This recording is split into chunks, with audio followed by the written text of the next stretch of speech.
Hey guys, welcome to my channel. I hope you're all doing very well. So this weekend is James Bond weekend with the release of No Time to Die, the final entry into Daniel Craig's run of the character. Now I've already seen No Time to Die and I have a separate review of that film specifically that you guys can check out if you want to hear my thoughts on the film. But today for this video, I'm going to be diving into the character of James Bond himself. I thought it'd be a fun idea to dissect this character, do a whole analysis of this character, particularly from my perspective, because here's the thing like, this won't shock a lot of you if you've been paying attention on my channel, but some of you guys may be shocked to hear that I've never been the biggest fan of the character of James Bond. I know, shock and horror, like how can I say that? I'm British, so like I'm probably gonna be expelled from the country now, I guess, but like I don't care for the character of James Bond. Never have and probably never will unless major changes are made. Today I'm going to be showing you guys my justifications for why I've always disliked the character of James Bond, and even though I have never been able to articulate it, after this week, after seeing the content that I saw, now I have the words to back up these thoughts. But before we get into all of that good stuff, as per usual, if you haven't already, please be sure to subscribe to my channel and make sure you turn on your notifications so that you can be told when I upload next. Now, without further ado, let's get into everything wrong with James Bond. So this video, much like my Cinderella videos, are going to be drawing comparisons from different iterations of the character across decades. Now, what I came to realize this week after watching a ton of James Bond content is that this is like one of the longest running franchises in cinema. No, like this franchise is what, 60 years old almost? I actually have a box set that was celebrating the 50-year mark for this franchise. I got it for free with my TV, and it's a full Blu-ray box set with all of the James Bond films up until Skyfall, I believe, because I got the set in 2013. But this is like one of the longest running franchises of all time, and there are so many iterations of the character, but at the end of the day there are these kind of integral components of the character, and that's what we're going to be dissecting today, as opposed to the individual plot points of each of these films. But before we delve into the individual categories that I've set up for the character, we need to talk about the big argument that people always like to come back at you whenever you criticize the character of James Bond, and that is the argument of he's a product of his time. James Bond is a product of his time. You can't hold him by today's standards. That doesn't make sense. Of course he's problematic by today's standards, because snowflakes and Me Too and woo, you're so easily offended. I just wanted to address this argument from the very beginning because we need to get that out of the way immediately to make room for the rest of this video, okay? I am aware that James Bond is a product of his time. I am aware that he was created about 60 years ago and in a very specific context in terms of the socio-political views that existed at the time. Like, I am completely aware of all of this, okay? But that doesn't change the fact that, like I said, this is one of the longest running franchises in Hollywood of all time in terms of having a consistent run, like films coming out consistently over the course of decades. And this is a result of the franchise being incredibly successful, incredibly popular amongst millions of people around the world. This means that this franchise has had influence over these past decades. This franchise has influenced the media. It has influenced the kinds of films and the kinds of characterizations that we've seen in films and television across the decades. And as a result of its prevalence in the media, as well as its effect on the media, it has also influenced people's worldview, it's people's perspectives on certain aspects of life. So to say that it doesn't matter because it's a product of its time is incorrect, sir. Now, some people might say, well, listen, Jean, if there are negative aspects of the character of James Bond, it's a reflection on society's views of the day. It doesn't mean that James Bond created these issues in society. Like, you know, what came first, the chicken or the egg? Well, in this case, it would definitely be society's views when the character was created and when these films were created. And to be fair, the films have progressed in their kind of way. We'll talk about that in a second, but the films have made progress in terms of improving upon some of the issues that were more prevalent in the 1960s films in particular. But just because the films have tried to make progress doesn't mean that these issues have magically disappeared. Because the character remains so prominent in pop culture, a lot of the problematic aspects of his character and a lot of the problematic viewpoints and perspectives that he stands for have also been perpetuated. And my final comeback to the whole product of his time argument is that even back then he was problematic. Even back then he was problematic. Like, what time are you talking about? So this idea of like he's a product of his time and back then it would have been fine. No.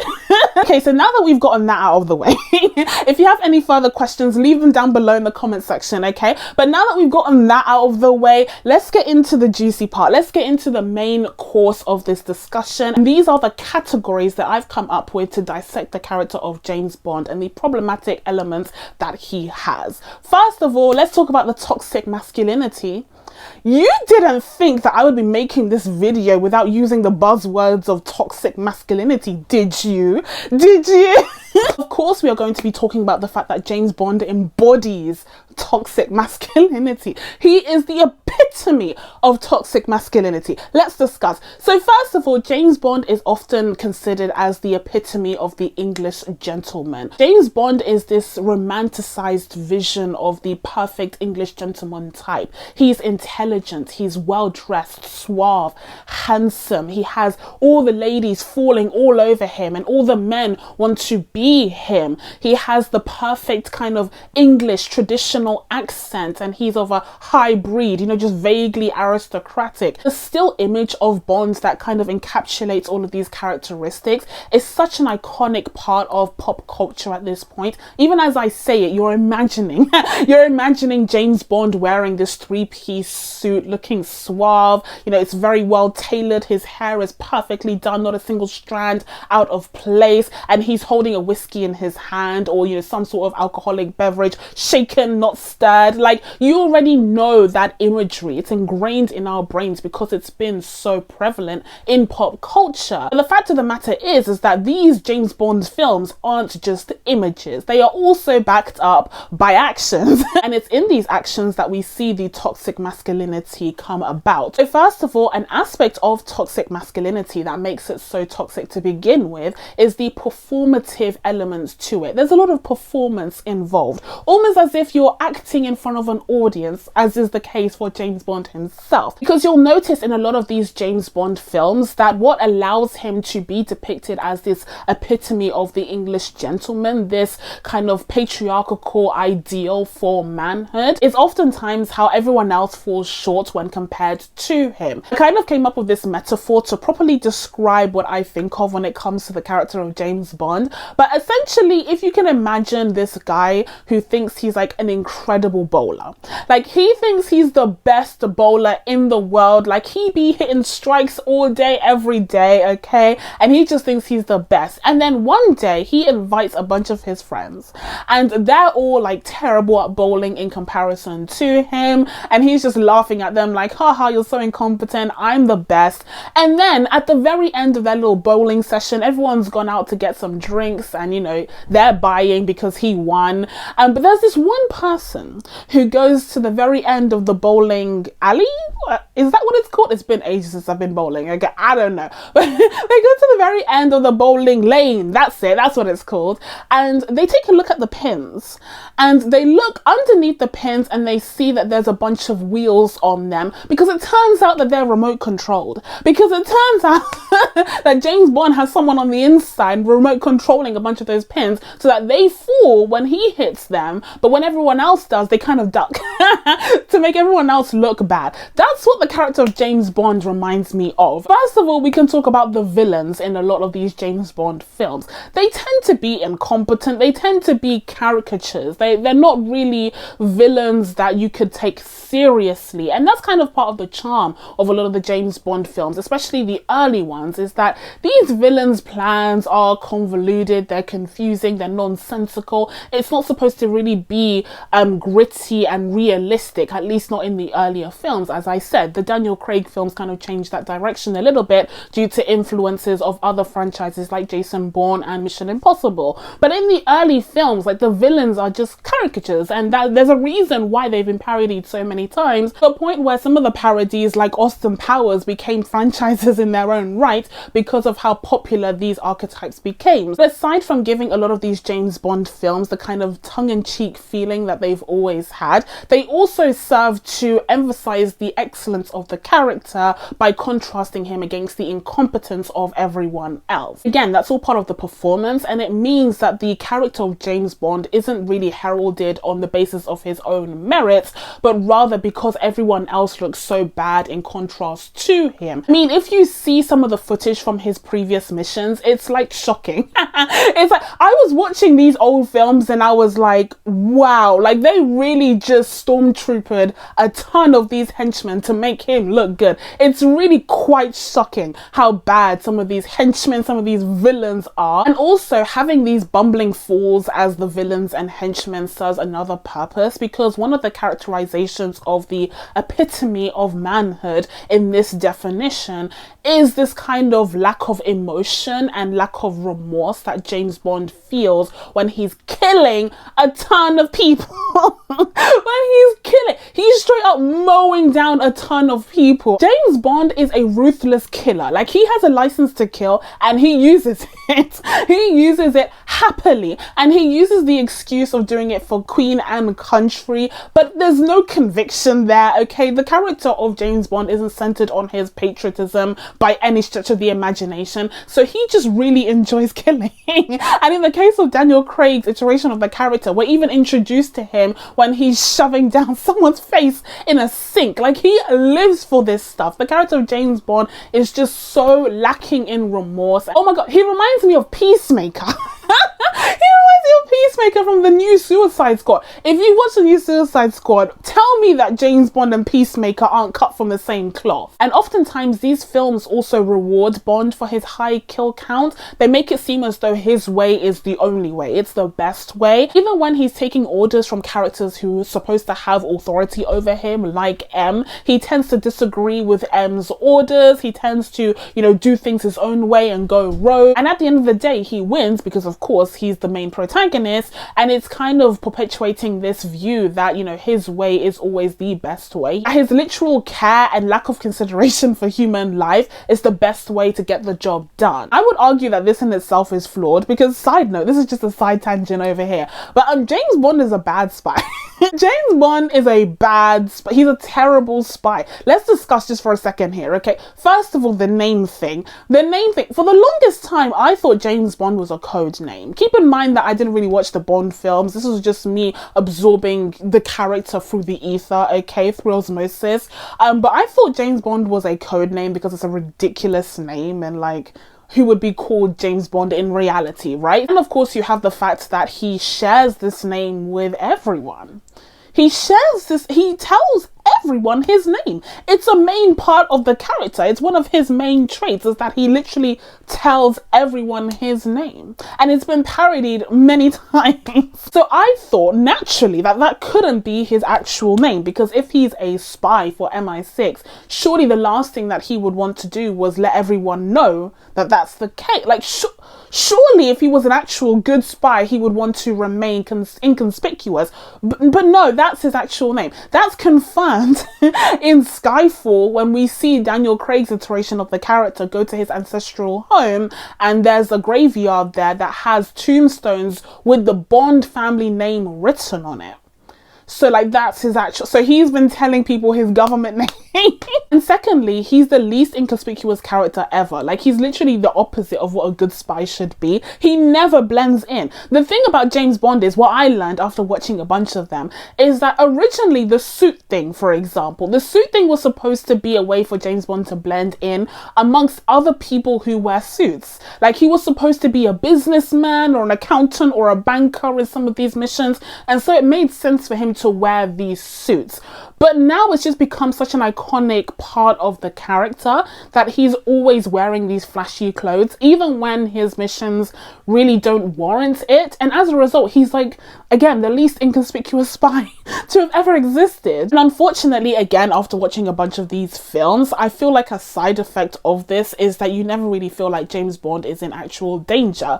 There's no real tension there whenever he is captured, because you know that the bad guy is going to leave him to his own devices and allow him to escape so that he can have his happily ever after in each film. So I feel like it does the stories themselves a disservice when they're trying to play into the performative element of the toxic masculinity, showing just how, you know, great he is, just how macho he is, just how much better he is than everyone else in the room. But in reality, it does a disservice to the story because we never really feel that tension there. So next up, we have to talk about one of the biggest issues when it comes to the James Bond franchise that does closely tie in to the problem of toxic masculinity that the character epitomizes, and that is the Bond girls. Okay, we need to discuss the objectification of women in this franchise. Of course, we will be discussing this, like, please. So first of all, it's no secret that there's always been an issue of over-sexualization when it comes to the portrayal of women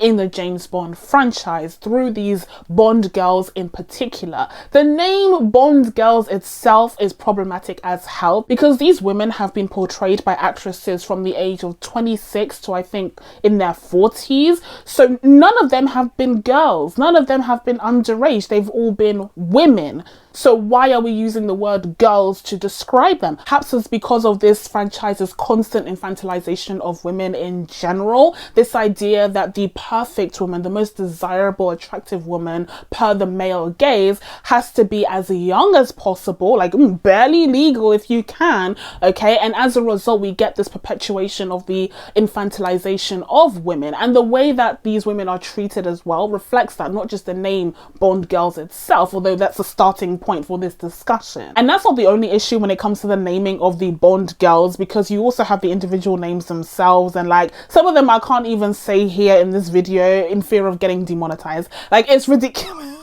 Like, it's ridiculous. Who, what, where, when? Like, these names are ridiculous but also hilarious. Like, you just have to laugh at this point, otherwise you'll just be crying. So the names are already problematic. Like, they're already giving us a sign that something is going on. But then we look at the context and we look at the content of these films and it gets worse. Wow. First of all, I have to acknowledge that, of course, the earlier films from the 1960s are the worst of the bunch. Like, truly, some of the things that I saw, I'll put in some clips here, hopefully, if they don't get stricken up for copyright.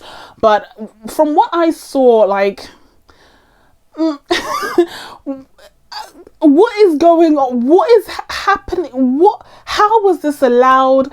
I know how films are made, just, you know, in an abstract sense. So, like, there were so many stages where this had to be approved. How did that happen?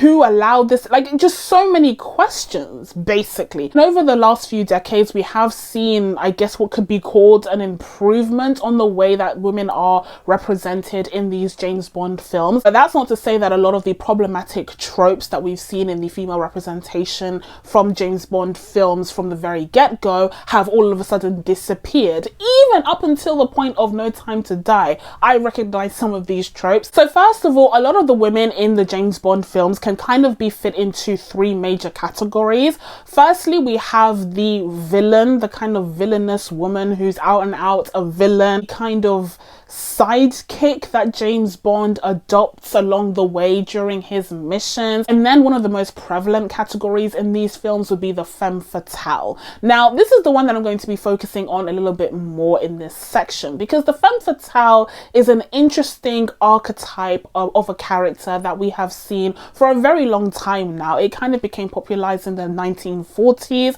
and it was essentially one of the first popular kind of forms of representation for female female characters. The femme fatale would oftentimes be incredibly beautiful, just absolutely stunning, beautifully dressed, sometimes a bit more scandalously in comparison to another female character, which would often be the wife of the male protagonist, to kind of draw comparisons between the two, styles of women. And this would be particularly important because oftentimes the femme fatale would be, the male protagonist's lover, like his mistress or something. And then ultimately it would end in some kind of betrayal, like almost every time, almost every time on the clock, there would be a betrayal. You see this time and time again when it comes to the James Bond franchise, even up into the Daniel Craig films, with the character of Vesper most notably, but also the character of Madeline. Again, I'm not going to be spoiling No Time to Die, but like, expect that kind of a twist.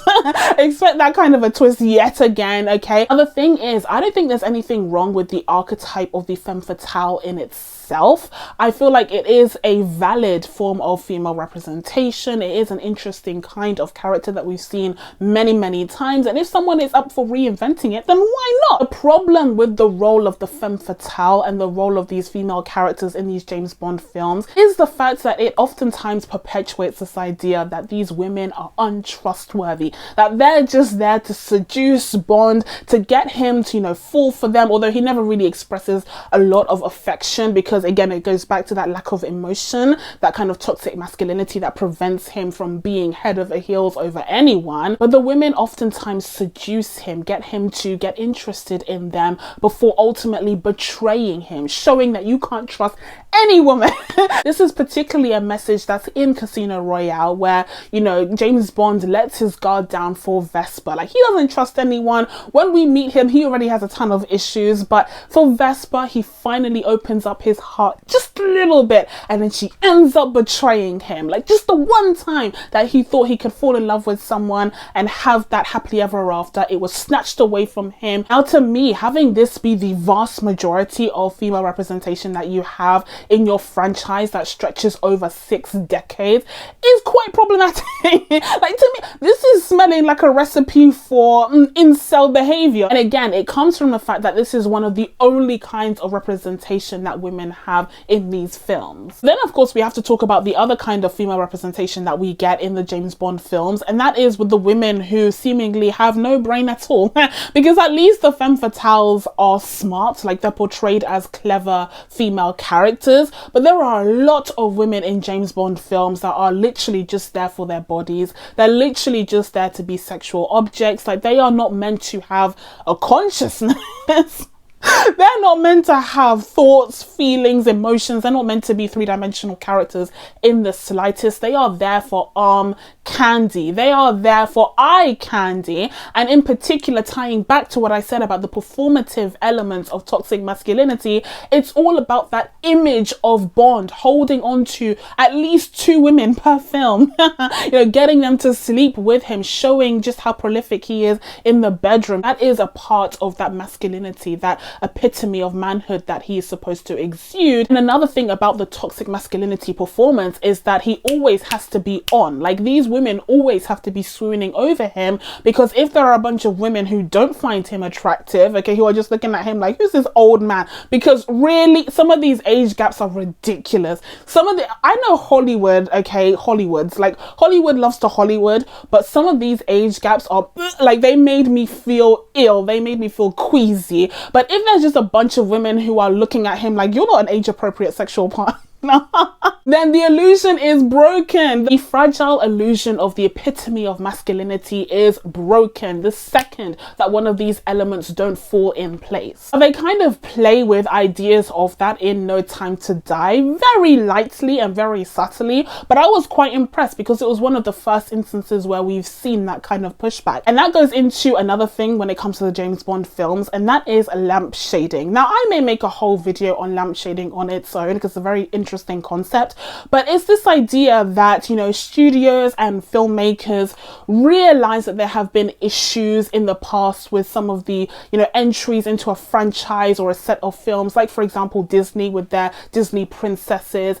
And so they will try and rectify, not really rectify, but acknowledge these issues as a part of a newer version of the film. So for example, with Frozen, that was a big old lampshade on a lot of the tropes that we've seen in Disney princess films, where, you know, they fantasize about getting married and finding a man, and that's not very feminist nowadays. So, you know, Frozen was supposed to combat that. It was supposed to push back against these tropes of these women falling in love with men that they've only met like 2 hours ago. And so there's a lot of lampshading involved there. And we've seen more and more of that lampshading in the last couple of decades with these James Bond films. Notable example is when Judi Dench as M says that Bond is a kind of relic of a bygone Cold War era, something along those lines. But that is an instance of lampshading where they recognize some of the criticisms of the character that have been made in the real world and kind of inject it into the actual film franchise. And hopefully you can see now why I'm a little bit skeptical when it comes to the use of the word progress, because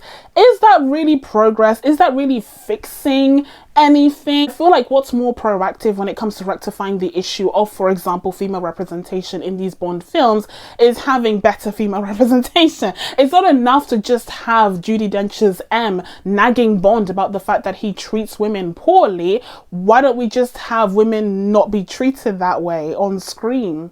Why don't we just abolish this kind of treatment against, why don't we just do that instead? Do you know what, like, why don't we just get better female representation as opposed to admonishing Bond when he treats women poorly on screen? It's because they want to have their cake and eat it too.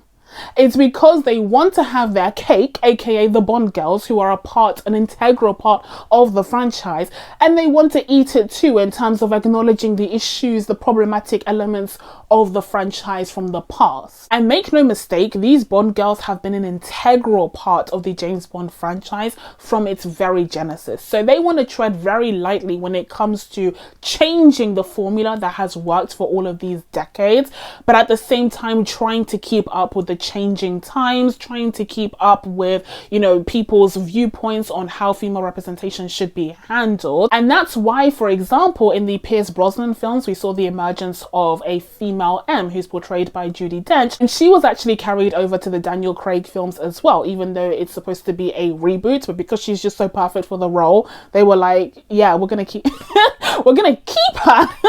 Why would we get rid of Judi Dench? Okay, we can get rid of everything else. But when it comes to Judi Dench as M, she's not exactly an innovative character within the franchise, because in actuality, I found out around about this time in the 90s, from 1992 to 1996, I believe, MI5 actually had a female kind of head, a female manager. I don't know what the position is actually called, but they actually had a female M at the time. So it was basically just art mimicking real life. But still, even though M is one of the few female characters that James Bond treats with even a semblance of respect and dignity, you'll note that she is an elder woman. She is not the kind of female character that the James Bond franchise would deem a possible love interest for Bond. She's older, she's depicted as, you know, someone who dresses quite conservatively, and oftentimes she basically plays the role of his mother rather than his possible lover. So you can see the difference between how it characterizes an older female character as opposed to a younger,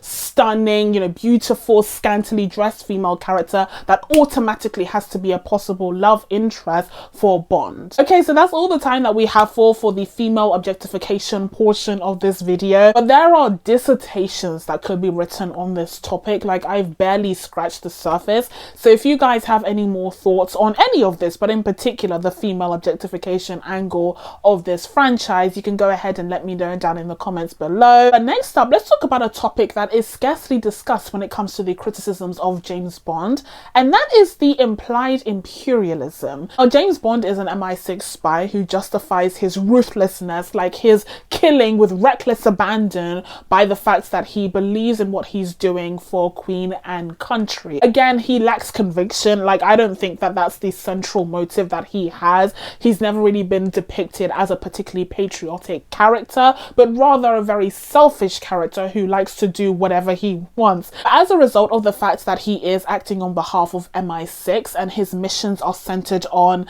furthering the interests of the United Kingdom, you can imagine you know, if you just know a little something about global politics, international relations, particularly in the early to mid 20th century, you can imagine that there may be some colonial undertones.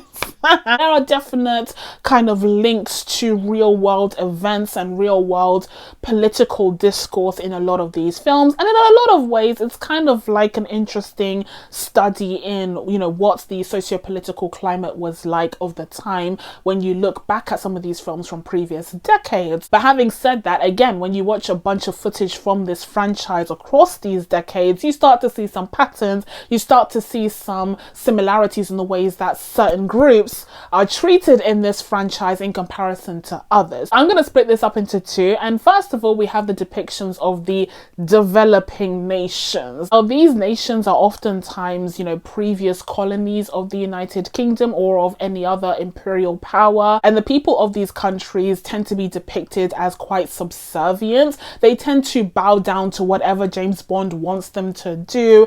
There are some particularly racist, like, are there even words to describe just how bad some of this footage is? Some involving Asian culture, some involving black culture. Like, it's just, it's really bad. And this again ties perfectly into the idea that James Bond is supposed to be the epitome of the English gentleman, emphasis on the English, because again, if you know anything about global politics from the last 300 years or so, you'll know that a lot of English international relations was centered on stomping on other countries and other peoples and oppressing them, and, you know, colonialism, again, like, we don't need to discuss the whole of it here. A lot of the British global policies from the mid 20th century, when a lot of these previous colonies were gaining independence, was centered on ensuring that Britain remained on top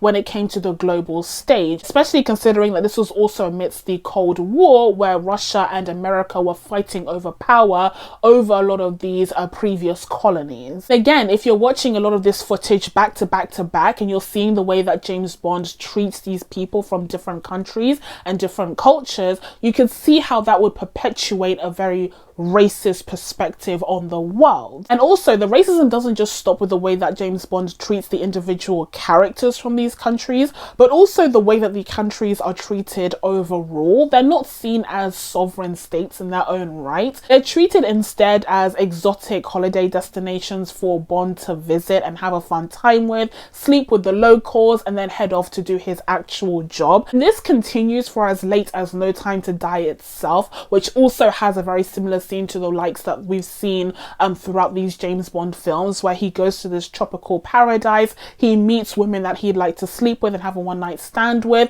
and oftentimes he doesn't commit to anything with these women from these countries. If you'll note, like, the very few women that he does commit to are oftentimes not women of color. No. They're a one and done situation, a one night stand to just be exoticized and fetishized. But then on the other side of the spectrum, when it comes to how global politics is portrayed in the James Bond franchise, we have these global powers that are deemed on the same level as the United Kingdom. Not quite on the same level, but almost, kind of formidable powers, if you will. But almost always there is a certain power that is depicted as being the villain. Can you guess which one it is? Can you guess which one it is? I'll give you a free virtual cookie if you guess the correct answer. What was that? Russia? Did you say Russia? Yeah, Russia is always the bad guy. The USSR is always the bad guy. So yeah, that again, that's a reflection of the global politics of its time. And next up, I did just want to mention this phrase that often pops up when it comes to describing what James Bond is supposed to be. And it's this idea of women want him and men want to be him. Now, this is a phrase that's tossed around time and time again when it comes to this character, because he is supposed to be the embodiment of the alpha male, of this, you know, perfect epitome of manhood in society, the perfect English gentleman, all of that. And so it makes sense then that women would want to sleep with him. They would fall hopelessly in love with him, fall at his feet. fall at his feet, and then men would look upon him with envy because they want to be him so much. Like they would do anything to have his suit and his hair and his suaviness. Like they would just do anything to be this character. But here's the thing, first of all, this phrase perpetuates heteronormativity because not all women do want to sleep with James Bond. Aside from the fact that, you know, not all women would like James Bond, like we're not even going to take that into account. Okay, let's assume that all women would like him for some reason, even though that's really not the case. But not all women would sleep with him because not all women are straight. Not all women are straight, okay, so there's that. But then also this idea that all men would want to be him. Well, not all men would aspire to be that kind of man. You know, not all men would aspire to be this alpha male. This idea that he's supposed to be the epitome of manhood is flawed, and as we've already discussed, there's multiple reasons for that. I feel like that's why it's so important to have diversity and variety in representation. When you have a character like James Bond, who in his films is always shown to be right, who's always shown to be the victor in his battles, and is held up on this pedestal, it perpetuates this idea that this antiquated view of manhood is the only way to go. And of course, the same can be applied to all groups of people, like women, like people of color, but like you already knew that if you've been paying attention. But that's it from me. Now that I told you guys my thoughts on everything wrong with James Bond, it's time for you guys to let me know what you think of this iconic character down in the comments below. I'm sure I haven't hit every single point. I would much rather hear you guys' thoughts down in the comments. Please be sure to subscribe to catch new videos coming up. Thank you guys so much for watching. I really appreciate it, and I will see you in the next one. Bye.